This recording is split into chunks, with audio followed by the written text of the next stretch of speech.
Salve, meus amigos, tudo bem com vocês? Bom, eu tava no Twitter ontem e eu vi uma postagem que me deixou bem perturbado por vários motivos. E eu deixei passar, porque quando eu vejo essas coisas eu simplesmente ignoro, mas eu vi que muita gente tava reclamando disso, xingando e coisa do tipo, né?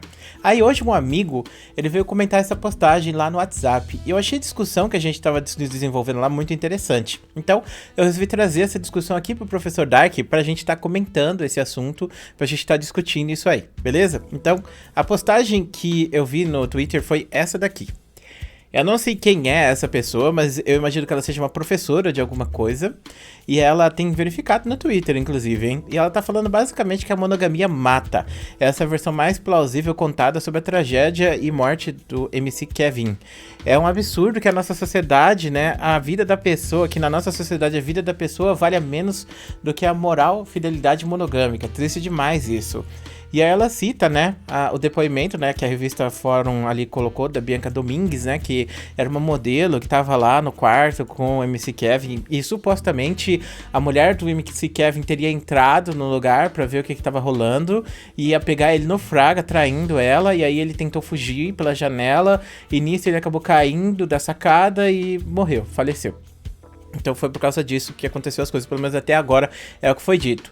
E aí essa professora tá comentando isso, dizendo que a culpa disso tudo ter acontecido foi a monogamia, que se não existisse a monogamia, não existiria esse tipo de morte, ou ele não teria morrido, né?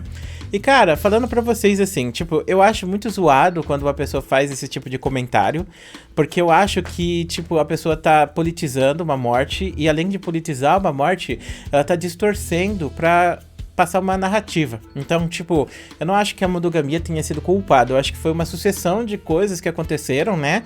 E que acabaram levando a esse trágico fim. Então, essa sucessão de coisas não tinha um culpado especificamente. Foram várias coisas que, por sorte, foram se alinhando até acontecer, entendeu? Então, tipo, aparentemente, por exemplo, nem a namorada dele nem foi lá. Foi os amigos que foram encher o saco. E aí, ele acabou assustando e aí ele pulou pela janela, basicamente, entendeu? Então, a culpa nem foi da mulher especificamente. Foi mais do medo que ele tinha. Eu acho que todo mundo tem esse medo quando tá fazendo alguma coisa que é considerada errado moralmente, né?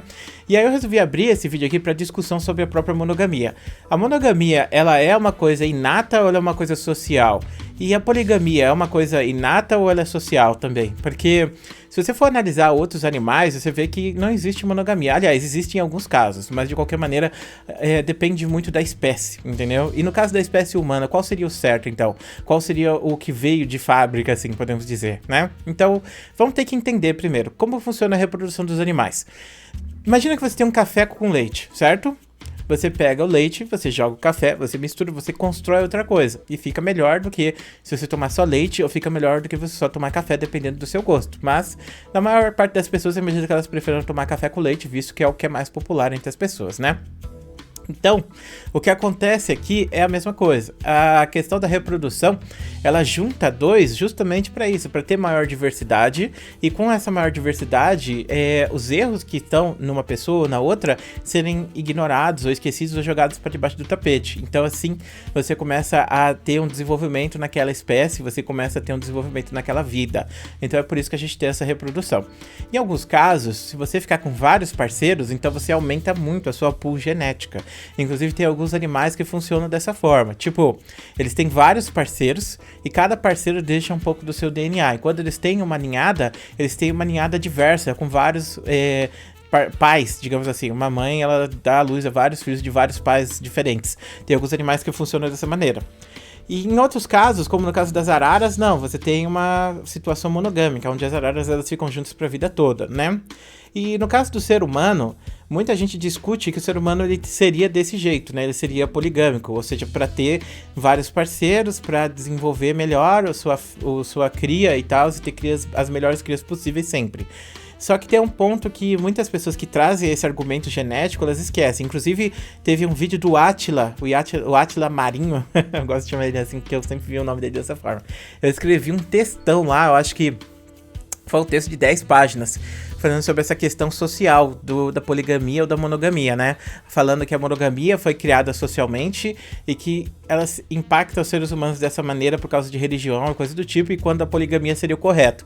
Só que eu acho que, tipo assim, Nesse caso especificamente, o ser humano ele deve ter se desenvolvido, pode até ter se desenvolvido de maneira poligâmica, mas com o tempo ele veio a descobrir que a monogamia era o mais certo para ser. Por quê?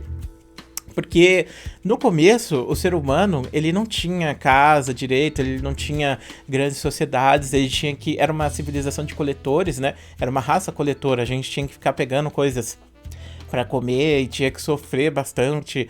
Era bem difícil o começo da vida do ser humano no planeta Terra. E o ser humano, ele demora muito tempo na gestação. O tempo de gestação do ser humano demora 9 meses. É muito alto comparado a outros animais que, tipo, por exemplo, o gato. O gato em algumas semanas já dá cria e os bichos já saem 100%, entendeu? Os bichos já saem andando praticamente, enquanto o ser humano demora muito tempo até começar a andar. Para o ser humano ficar 100%, ele demora uns 10 anos, pelo menos, para ele começar a poder fazer coisas. Então, o ser humano que fosse poligâmico, que fosse ficar com vários diferentes, que não fosse desenvolver relações estáveis, ele teria menos chance de sobrevivência. Poderia até ter tido seres humanos assim no começo, só que por conta da gestação demorar muito tempo, por conta de ter essa questão de cuidar também do neném por muito tempo, esses seres humanos que cuidavam menos da prole, eles acabavam não tendo, não passando para frente os seus genes, e por causa disso a gente acabou, né, por causa de escolha, esses que escolhiam ficar próximo à sua prole, cuidar da sua prole e tomar papéis também numa sociedade, e foi por causa disso que a gente desenvolveu a sociedade, inclusive, não só por causa da fala da comunicação, mas por causa da forma que a gente funciona geneticamente, a gente desenvolveu a sociedade para se cuidar e para crescer, porque a gente precisa de muito tempo para conseguir ficar maduro. O ser humano, às vezes, dependendo do ponto de vista, precisa de 18 anos para você ficar 100% maduro, entendeu? Então é muito tempo comparado a outro animal que em dias já tá 100% maduro, certo? Porque o nosso cérebro, ele demora muito tempo para se desenvolver.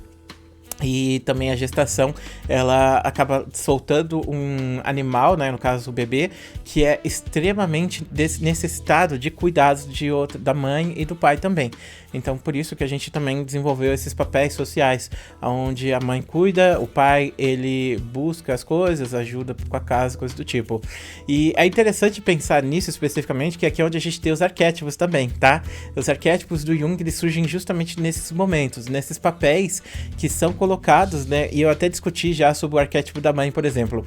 A visão de mãe aqui no Brasil é a mesma visão de mãe que tem na China, a mesma visão que tem na Arábia. Então a mãe é uma coisa meio que uma entidade, entendeu? Uma imagem que faz parte da gente. E quando uma mãe dá a luz a um bebê, ela sabe que ela tem que cuidar daquele neném, porque ele necessita 100% dela, entendeu? Então, nesse aspecto, tipo, a monogamia não foi um construto social que nem muitas pessoas elas levantam, mas eu acho que foi uma necessidade. Hoje em dia, por outro lado, a gente tá vendo uma desconstrução disso, e por causa disso a gente tá vendo muitas crianças, né, que estão nascendo sem pai. Por exemplo, eu não tive pai, então muitos não estão tendo pai, porque os pais, eles não estão tendo mais essa questão de ser monogâmico, principalmente em comunidades pobres. Os pais geralmente somem, desaparecem. E eu acho que isso é uma coisa danosa para a sociedade no geral, porque você tem agora uma grande quantidade de, sei lá, 10 a 20%. Eu vi um número assim uma vez, eu não lembro exatamente qual era o número, mas era de 10 a 20% da população não ter pai. É muita gente que não tem essa figura paterna. E isso é uma coisa que com certeza vai afetar lá na frente a nossa sociedade, por causa dessa discussão. E não tô falando também pra gente voltar para o que é natural. Eu acho que as pessoas têm que escolher, e eu acho que faz parte da cultura do ser humano escolher o que ele acha melhor. Eu acho que se a pessoa quer ter um relacionamento aberto, ela pode ter o relacionamento aberto que ela quiser, mas não discutir que o relacionamento monogâmico é errado, demonizar ele e falar que é por causa do monogâmico que o cara morreu, sendo que quantas pessoas não têm as suas vidas estragadas por causa dessa desconstrução familiar que tá acontecendo hoje em dia. E agora eu me senti super conservador, inclusive, falando pra vocês essas coisas, mas é um ponto de vista a se levar aí, principalmente em relação à estrutura familiar que a gente tá tendo nesse século de 2020. Aliás, século não, nesse século 21, né? Ou 21, século 21. Bom, então é isso, cara. Muito obrigado por assistir esse vídeo até aqui. Opa, até caiu o polvinho. Muito obrigado por ser essa pessoa maravilhosa. Um grande beijo, um grande abraço e a gente se vê depois.